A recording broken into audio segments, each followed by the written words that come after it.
What's up, gang? This is Fight the Funk podcast. This is exploring mental health, culture, and the world around us. And this is a special episode. It's a Saturday Sunday splice edition.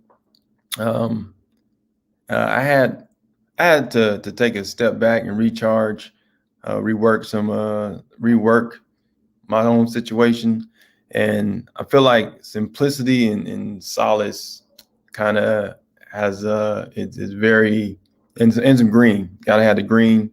But with that, I'm excited because I put a book together that I'm gonna be putting out very soon. So I'm excited to be putting that out soon. Um, and I just want to. I'm keeping an eye on this GameStop, man. It's hilarious. It's hilarious, but it's also like uh it's disturbing, man. Like, cause it had to come to that to be like, oh shit, Wall Street is a hustle, and because if you're in a working class, you know it's a hustle, but you don't have time to address it, and your kids like, this is a hustle, man, but they don't have time to address it, and it's like, so watching GameStop and everything they're going through is just in a lot of ways it's amusing in some ways, but it's also like, why did it have to come to that though, man? Um, and then you see people, the companies like Robinhood, and he's like, oh, you guys are all this time. You guys are like, yeah, you can be broke and invest with us. It's like when it was really this whole little backgammon scheme going on.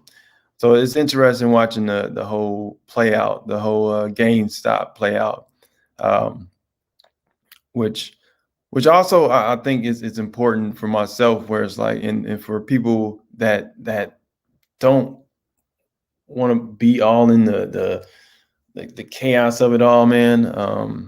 Like, while I took a step back and just being able to recharge, it also allowed me to just be like, I feel like one of the things of America is we're all about the feeding frenzy. What's the next feeding frenzy? And that's where I think it's important, because for myself, where it's like I'll see the feeding frenzy and it's like, I'm good. Like even GameStop is like, I could jumped in there, said some shit, make shit funny, whatever. I was like, nah, man, I'd rather be fucking with some grass or some trees, just like getting like clarity, man. And I think when the feeding frenzy, it's cool to bring attention to stuff and keep pressure on the system that doesn't serve the working class and the middle class, doesn't serve Black, Indigenous. It's like it's important to keep that kind of focus and attention and pressure, like, because you need change. But it also is important to not feed into the feeding frenzy part of it, where it's like it's just like it's a melee kind of I think there's a part of things where it's part of our own. It's natural though. It's also nature. Like if you ever watched any kind of a Animal Planet or something, and the jungle is calm, and then all of a sudden something happens and everything goes like what? All the animals, different animals and stuff are losing their mind, and this chirping and whatever, big cats are it's a lot of stuff happening. I think that's what it is for our human ecosystem, our society, where it's like you have some like game, just like what the fuck, oh, and then everybody's chipping in. People on Twitter, people on TikTok. It's like it's a frenzy. It's a feeding frenzy of information, and I think that's where things. It's funny, it's amusing, and it's also serious at the same time. But it's also take a step back and just be like, what is this, and where do we go from here? Like, we know Wall Street, and we know the history of Wall Street, and it's like, all right, where do we go from here? Um, and how do you stop so much of the greed that plays into all this. Like, why? Like, I feel like the whole, when I hear divisive, is like, to me, divisive is to really shrink the middle class to a point where there's not really a middle class. Like, to me, that's divisive. Um, but I feel like we all can kind of really pay attention to how we feed into the different feeding frenzies when they happen, because there's always going to be another feeding frenzy. I love listening to you. Oh, thank you. I'm learning how to do all these things. So don't I ain't this. Okay, cool. Hey, thanks for listening. So see, it's like, for me, it's like I know where I'm, or whatever. I'm not going to explain what I'm doing. All right.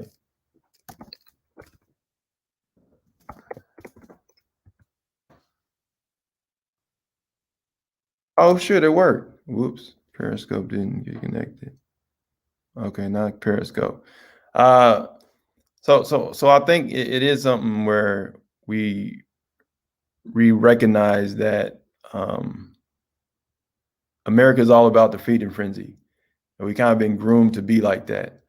And that's kind of how we've been. It's kind of, if you've been ruled by fear and anger, then it's like you're always waiting for the next. Like, we're addicted to the next thing.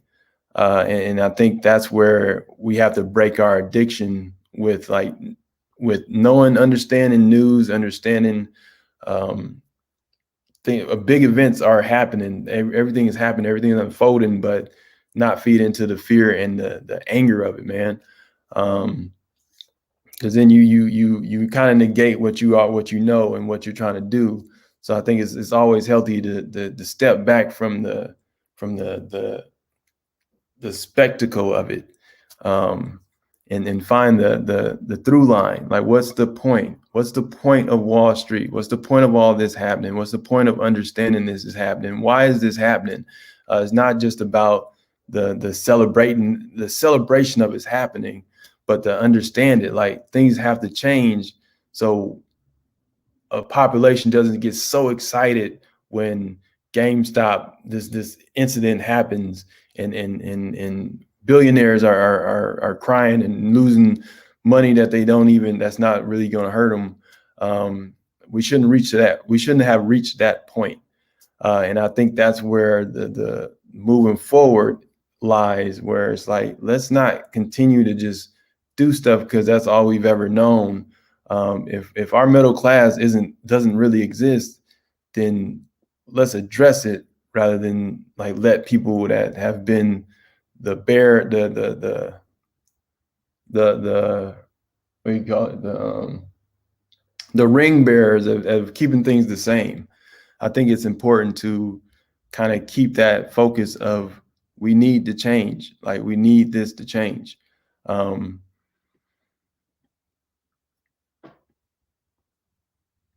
and I gotta say, man, I'm excited. Like, I spent these last 3 days just writing a book. It's not really okay. I'll drop more info, but and cuz, thank you for tuning in. I'm gonna be this this book is gonna be off the hook. I'm excited. All right. Let's see. Talk about GameStop. Um, oh, and at 11, there's going to be a talk, Black Lives Matter Scotland, with Dr. Nusheen. I don't want to get her name wrong. I was called Dr. V, who's a poet, an artivist. Please check that out. Look into that. Check out Dr. V. She does dope work. And with that, I'm going to transition to the plane plans. I'm gonna transition to Black Lives Matter has been nominated for a Nobel Peace Prize, and I feel like I've been thinking about that a lot, because I feel like with as the propaganda machines and it's divisive, blah blah blah, and it's political. I think it's an important reminder of, this didn't political, are getting funding. All those things came from the basic real events of things need to change. You know, it's like it's the Breonna Taylor, it's the George Floyd, it's the tomorrow anniversary of Elijah McClain. It's like who didn't have to be killed. You know, it's like that's not political. To change things, I feel like there's been a realization like you can't change anything without capital, without people that are in politics helping for change. And I think stakeholder instead of shareholder, stakeholder instead of shareholder. Yeah, cool. So I feel like it's to get the nominate like the Nobel Peace Prize is like that's what it's about, man. Like that's the core of Black Lives Matter is to preserve life. And it's like it's kind of brings it back to that. Like when you hear about the woman to I see that question, man, stakeholder instead of shareholder. I like that. I wish like I hope you do a conversation about that. Because that's a good point. KG213. That's a good point, man. That's something to talk about. Just putting that out there. But Nobel Peace Prize, I think that's an amazing nomination and all the hard work and it's like to nominate a worldwide global movement, man. Because it is about preserving life. It's about the systemic oppression, racism, white supremacy. You know, it's about the history, the colonization, the imperialism. It's like all these things we got to study, and we learn and we experience firsthand. It's like it's about preserving life, and I think it gets lost in the angry how do I say it? Well, I use the kid who was slammed into the ground by an adult in Florida, right, recently, and that's where it's like that just can't happen. You know, it's like you're an authority figure, and it's like yeah, you're a coach and part of the community. Is like those are things that can't happen. Like I've coached kids before. It's like that just can't it just can't happen. And I think that's where we have to. That's where we explore the I always go back to the Stanford study where the man took the person that was studying. He took a sample group and made one of them the prisoner and made one of them the prison guards, and then he just watched how they started behaving towards each other. And I feel like we've been that experiment, that whole Stanford experiment, is what Black Lives Matter has been talking about. Where it's like there's an abuse of authority. We all know that society needs structure to move forward, but it's like when the structure is built on systemic oppression, then there needs to be changes so we can move forward in a healthier, inclusive way. And with that, it's like we use things that we've learned and that we know to move on. And I feel like there's the people that benefit from that don't want that to move on. You know, they don't want that to happen. It's like because they're I remember I heard a story of how much money is made off of bail bonds. So it's like, so if you live in a mansion and and a lot of that money comes from bail bond systems, like, are you gonna really want that to change? Like, even though it's clear as day that the bail bond system exploit poor people that don't have the money, don't have the resources, but that's how you've made your fortune. Even if you inherited it, even you're a good person, like, but you live in a mansion because of the bail bond system. That you're going to be hard pressed to be like, you know what, I need to change. I love this dope this dope pad, but I need to change. It's like that's where capitalism gets tricky, man. It gets that gray area where it's like this isn't moral. And that's where I posed a question last year where it's like capitalism in and of itself isn't moral. So if we have to bring in a moral compass to capitalism, build a healthy relationship with capitalism and socialism to succeed. And it's just like why we came out of war implementing jobs, creating jobs.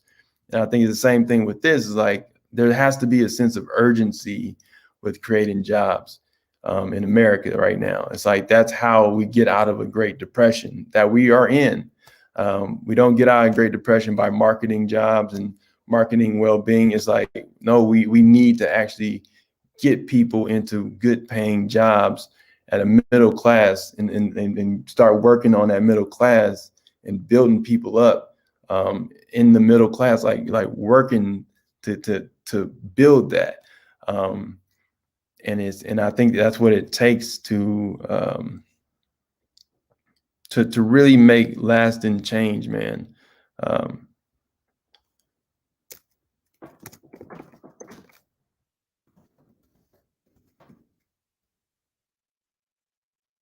So Camila, thanks for listening.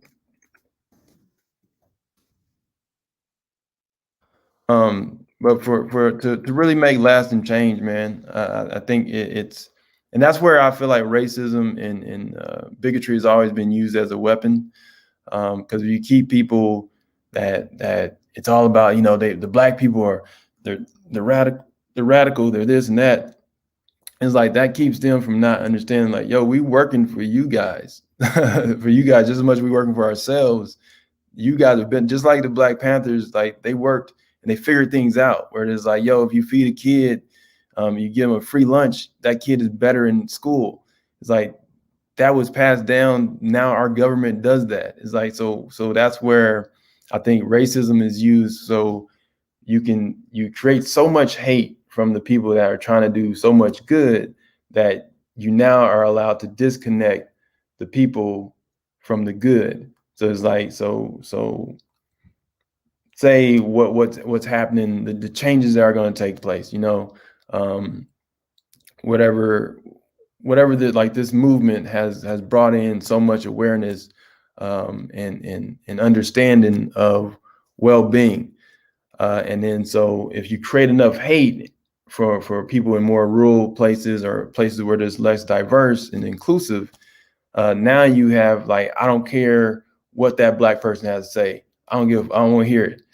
Now and then, so you created that hate, that gap of hatred, that the only way you can now get to them is to reach them in a way that strips the person from the message, and it keeps that homogenized state where it's like they can only hear from another person of their kind. They can only hear from another white person. They can only hear from somebody that doesn't represent Black Lives Matter, that doesn't represent these quotes.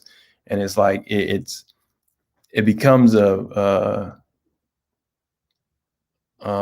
is the divisive nature of it. Like, how long has it been like where the general public didn't know about Black Panthers? The general public didn't know how much good they did for their community, and why were they protecting themselves?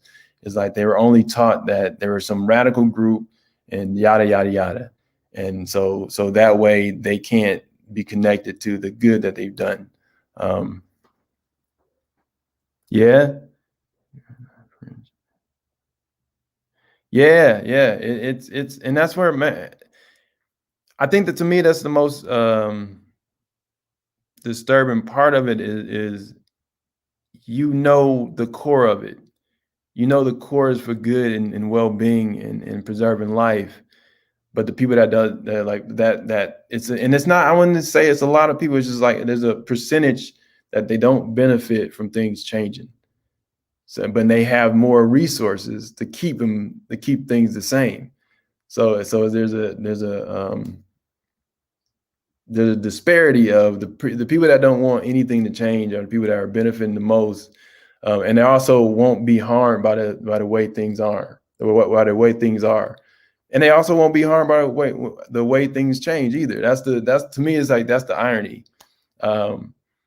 Like more resources, more for the working class doesn't actually affect the most like wealthy in a way that cripples them or stops them from being wealthy. It's like, no, man, it just makes society healthier for the general public. That's it. Yeah. I would have to read more about Canada and the laws, because I don't know enough to really go into that. Is laws, but Canada the law. Those some good points, man.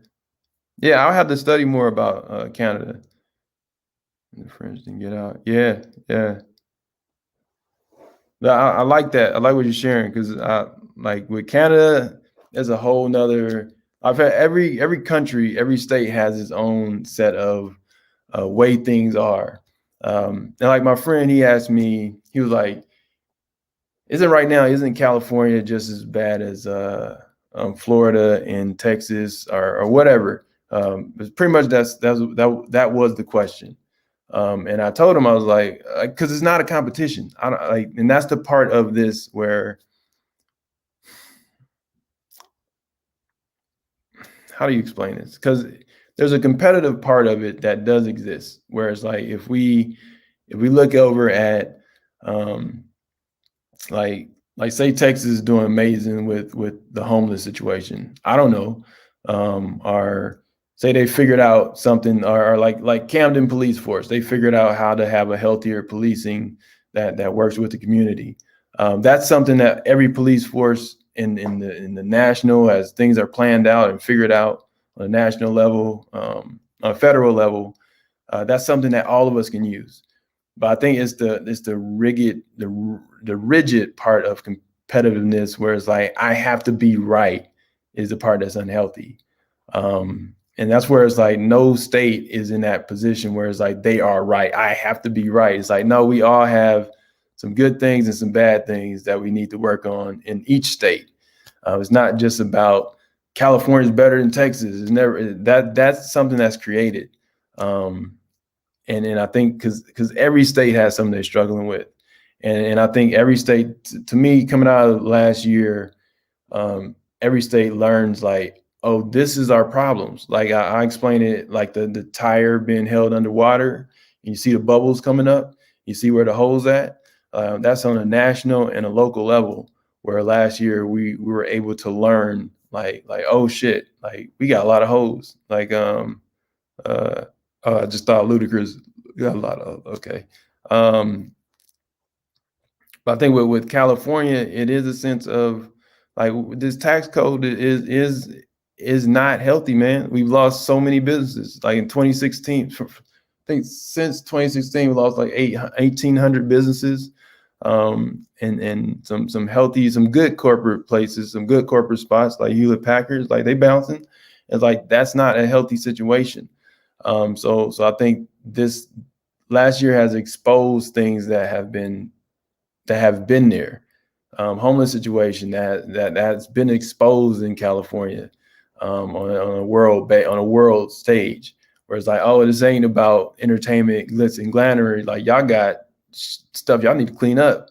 I think that's healthy, man. I think it's healthy that every state exposes their dirt and try to, because so you can honestly clean it up. So you can honestly like, look, man, we don't do well with this. Let's expose it.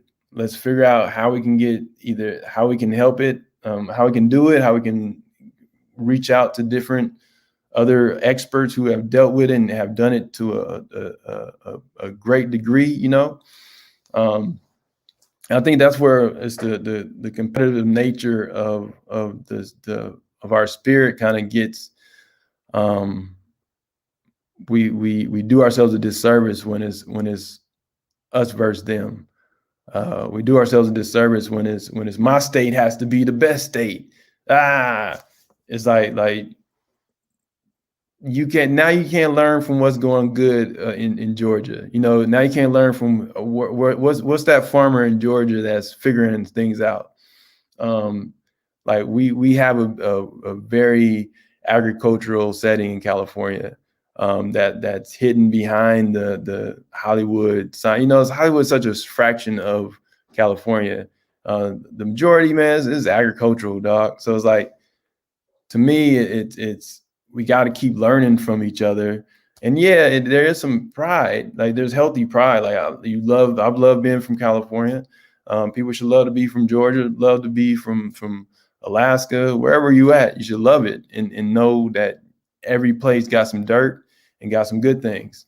And we all, coming out of last year, there's been that sense of learning what your dirt is from where you at. And I think where I went way past where I was at, but I think, like, I love the nomination of the Nobel Peace Prize to Black Lives Matter, because it's like they've done so much, the hard work of being on the ground, of taking the brunt of violence and abuse, from saying what their truth was and is and continues to be. Because to be the agitator is like, that's not a fun role. Nobody wants to be that person. Like, you would much rather be at a coffee shop, much rather be in a classroom, much rather be at your job, your dream job, much rather, it's like there's things you would much rather be doing than being the constant agitator to bring attention to things that need to change. And I think that's why I really am very, like, just happy that the Nobel Peace Prize can go to that movement and the core of what it's about. And I think that's where we can go from. That's where we can go from the competition part of it to, and this is a sport, because I feel like a lot of people are treating, like, Black Lives Matter or any of this stuff as like a sport, and it's fun, and it's look at that, and it's like, but really it's about preserving life, man. And then, like, just like with this election, nobody won. Like, if you look what's happening now, it's like everybody just inherited a lot of work. So that's nobody won. It's just, how are we figuring this out? How are we getting through all this?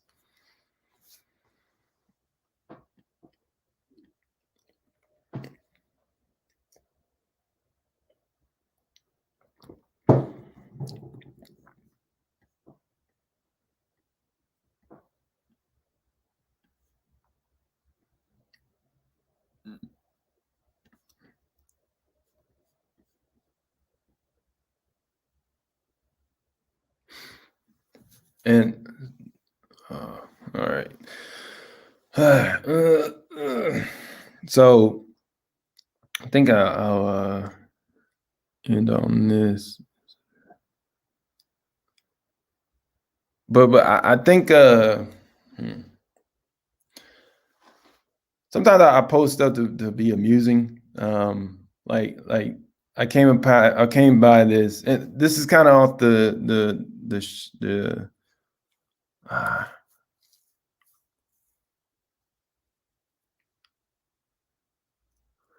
I think that I think we all are, sorry, as far as being intentional with our posts and what we and why we post and what we post. I think there's part of that, like, there's still a comedic side of me where I see things I post and I'm like, what you doing, man? Why'd you post?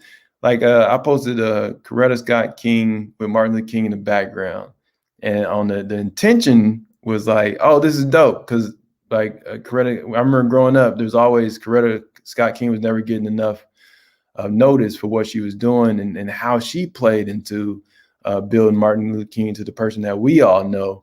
And so I saw this picture and I was like, yeah, I'm gonna post this picture and it'd be a cool kind of metaphor. Martin Luther King right there and Coretta Scott King front and center. And then I looked at it and I was like, man, that's kind of creepy,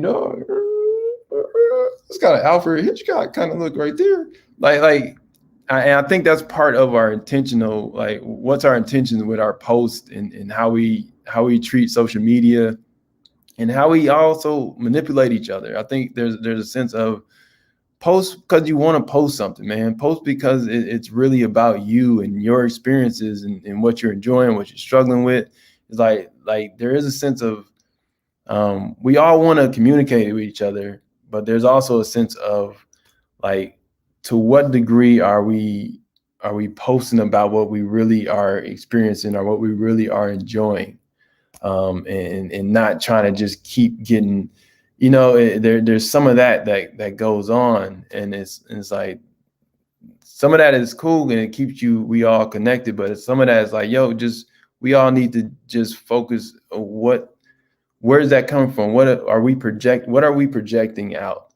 Um, so for my own thing is like back to the Coretta Scott King post, is like I'm responding because I'm like, yeah, um I do want Coretta Scott King to be front and center, but then it's like I'm forcing that post, and now it looks weird for myself. Like that's how I'm reading it, where I'm just like, I could have picked something better, Like I love them both, but that didn't feel right.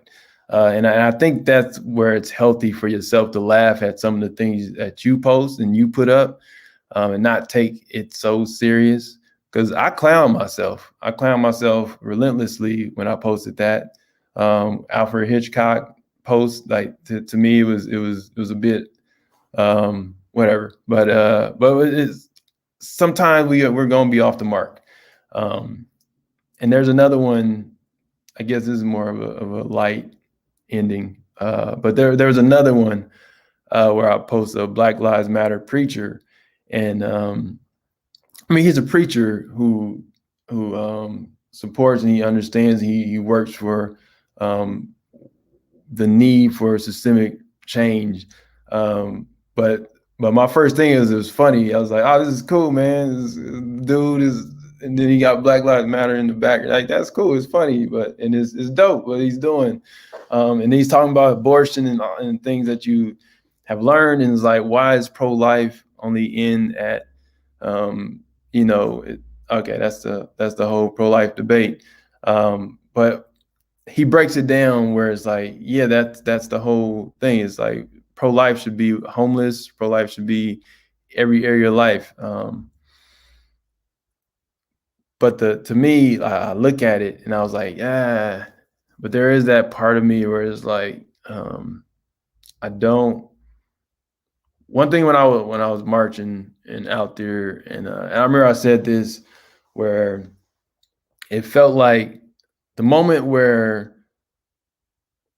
the 45 and the like, I remember the pictures with the nooses on the back of the pickup trucks, um, and how strange that was. Where it was like, yo, we talking about kids that not being taken out. Like, what are we doing? But the racism is like just hidden, and then it's like those nooses turn into flags, and then those flags turn into Trump flags. And all that was disturbing, man. And I remember I was looking at all that, and it was like, in that moment where it turned into a regime, where I was like, this is not healthy. Like, this is not healthy. And everybody saw it. And so you see these moments where in time where it's like you see something go from where it's been building for years, and then it just flips, and it's like, oh shit, it's not that's a regime. Um, and one of the things I wanted to point out with that the Black Lives Matter preacher that I posted, like I know he's doing good work. I know he's studying. Like this is no shot at him and what he's doing, but but it did make me think that,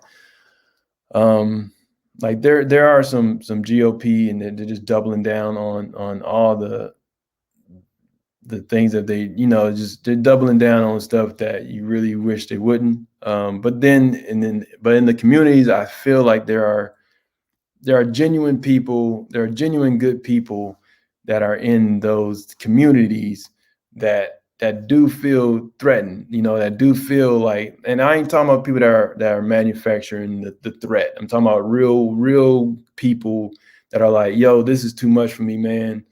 I actually do, I love Black people, that whole, but this is too much, man. And it's like, there's the sense of, um, being right doesn't, you don't want to just, I'm so right. I'm going to come at you with full force. Cause like, then is what are we doing? Cause I know how I felt when I looked out, and it's like, we're marching, and we have like, cardboard cutouts of Elijah, George Floyd, Breonna Taylor, and we just, you could tell it's just a scrap of people. We're scrappy. We just a bunch of people just going what they believe in, and then you just see all these massive flags and I love America. Appreciate that, and I love America, and it's like that's where it goes to a regime. And to me it's like how do you like, even when you're right, is like, how do you, or not right, but even when you've done your research, you have the facts, you present the facts and you move forward, is like there's a way to do that, where it's like, where you can still reach the people that are good people, where they're reasonable, they can listen, they can hear, they're not drowned by the Fox News. It's all fire and brimstone. Like they don't have to, it's like they're not submerged in that. And so it's like, it's always that sense of how are we communicating what we have experienced, what we know, where's the similarities in that with the other.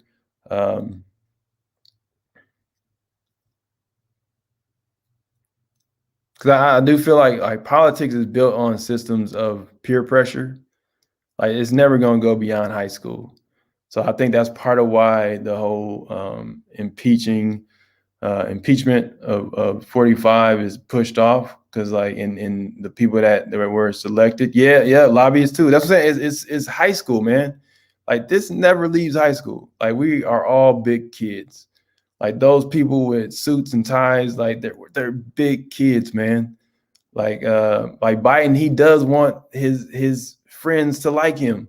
Like the Republican, we say, why are you towing the line, dog? And believe me, I'm with everybody on that. It's like the people chose you, like Black, indigenous, like this indigenous woman that should have her seat by now. Is like, why are we dragging our feet on that? Like the people chose you to do the job, to push and move the dial, which I will say, to this point, he's been doing a good job. And it's like, but that cabinet needs to be full. Like the urgency to fill the cabinet, get work done. There needs to be more of an urgency to do that. And it's like people got to keep writing and hitting up their Congress members and be like, yo, we need them cabinets full. We got work to do. Like we're coming out of a Great Depression. I think people forget that. Like we're coming out of this. So it's like there needs to be that urgency of creating jobs, of creating opportunities, and that starts also with just getting the cabinets filled, so we can move on. Like we got to move, and that's part where it's like it's a big high school where I know there's a sense of wanting to we're trying, there's a sense of being bipartisan with a group that was never bipartisan. So it's kind of different if it was like the last 4 years where it was a bipartisan effort from the GOP, and now it's like it's flipped, and then now it's like, well, let's be bipartisan, but we still don't want anything to happen, and we still want to withhold stuff from going on, from happening. It's like that, and I know that's that reach across the aisle, the Biden, and that sense of their it's a wanting your friends to like you, but it's like, dude, that it's corporate, and then to the degree Biden is conservative and corporate himself in his own ways. But that Tea Party, man, like that is a whole nother level of, because it's more than just corporate. C and Ted Cruz both agreed that the GameStop stock shouldn't be frozen for indefinite. Traders, man, I actually don't really like with the GameStop, and just to me, the idea of hearing AOC and Ted Cruz in the same sentence makes me sick, because I think Ted Cruz has done a lot of harm in his own way, and I don't see him as for the people, so I can't really talk to him as the same. And like when I say bipartisan, like I think I think there's four. I think there's four parties, right? I feel like there's a progressive party. There's kind of that corporate kind of centralist kind of run of the mill Democrat party, and then there's the regular kind of stale, but you know, but good. It's like a get off my grass kind of old dad kind of Republican Party, and then there's like this you like it's just not even like you can't. How do we break bread when when you're not even on the same playing field? Like we're playing on two different fields, so it's like so it's hard to say like when I see that, it's like I don't really feel like at least they're on the same page, or at least they agree, because I don't feel like Ted Cruz is um I don't see him as a healthy person. Um so I see AOC, but that other name is like that dude's not healthy. Um and I don't like anybody that supported 45 and stayed by and let things happen and transpire the way they have. It's like it's hard for me to like a Lindsey Graham, like whatever he's gonna say, I can't listen to that shit. It's like that dude is not healthy. He does this. Like let's just run the tape, man. Run the tape on these people. Let's not have short-term memories.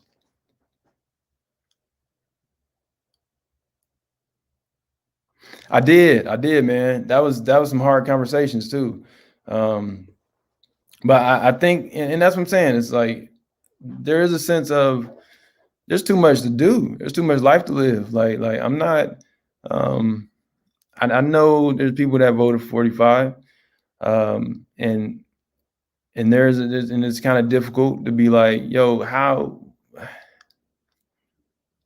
But again, life is short. And there's so much to do. And to me, it's to continue to teach on, okay, how did this happen? Like what led? Because it's not just about voting for 45. It's about what led people to vote for 45 in the first place. That knowing that he was just reality TV star.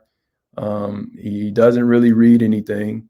Like he doesn't really he even his record, the things that he's done in the past are not really um, are not real. It's like it's reality TV. So there's a sense of the why of it, man, and how has like Fox News and organizations like that played in, or companies like that played into all this, um, and how much do we teach? Like to me I'm not gonna be angry at these people. Like I don't have time. Like there's no time to be angry and I hate you for voting for Trump. Is like, damn, and just how do we get to that point where we could vote for that? Vote for somebody that values and looks up to dictators. I mean, it's all there. It's like like the dude loved Putin, man. He was dapping it up with Putin. Um, Kim Jong Un is like, dude was like, yeah, he ain't that bad. It's like those are moments where in my head where I'm just like, we all ain't seeing this right here. Like this man loves dictators. Like we are about to go to authoritarian government. Um, and that's where it's like I don't when being like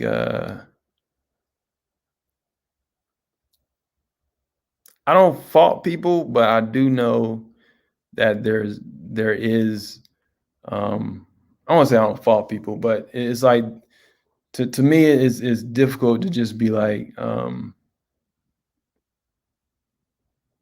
that's a good question, man. Because I'm thinking really just trying to take in your question. Do you have many religious friends that sucked it up and voted for Trump? I guess my answer to that is to me is the why did they feel like they needed to suck it up and vote for Trump? That's to me that's more of where my mind goes. It's not about them actually doing it, it's the why and then the history of the why, um, and that's where I just try to think through it so we don't end up with another we don't end up on the verge again with a person that's has us on the cusp of having an authoritarian government, because I don't even think he would have ever left office had he won another 4 years. And things would have just got more daunting for all right. Well, I'm gonna have to cut this short. But man, you were dope, man. I really enjoyed the questions. You helped this conversation in this podcast move, man. So thank you. Thank you for contributing the questions, man. And this has been a special for sure. Thank you. I appreciate that. And this has been a special edition of Fight the Funk podcast. Hold on, let me do that again. That was whack. So enjoy this weekend, I should say. I'm just, man, I'm pressing buttons and doing things and shame. And all right, but enjoy this weekend. I know I will. And also congratulations to Black Lives Matter for the Nobel Peace Prize nomination.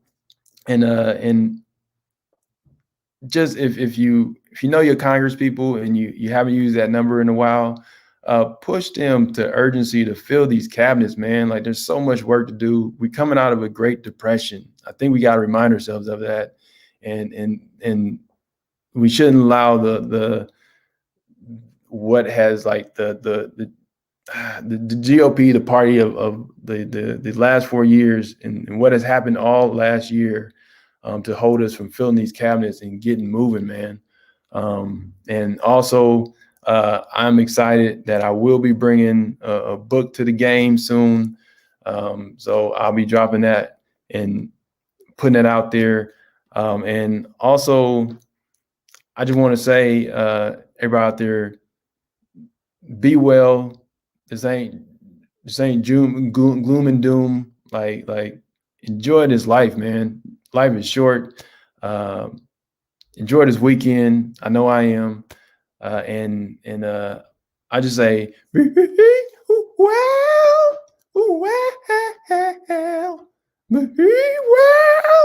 All right, deuces.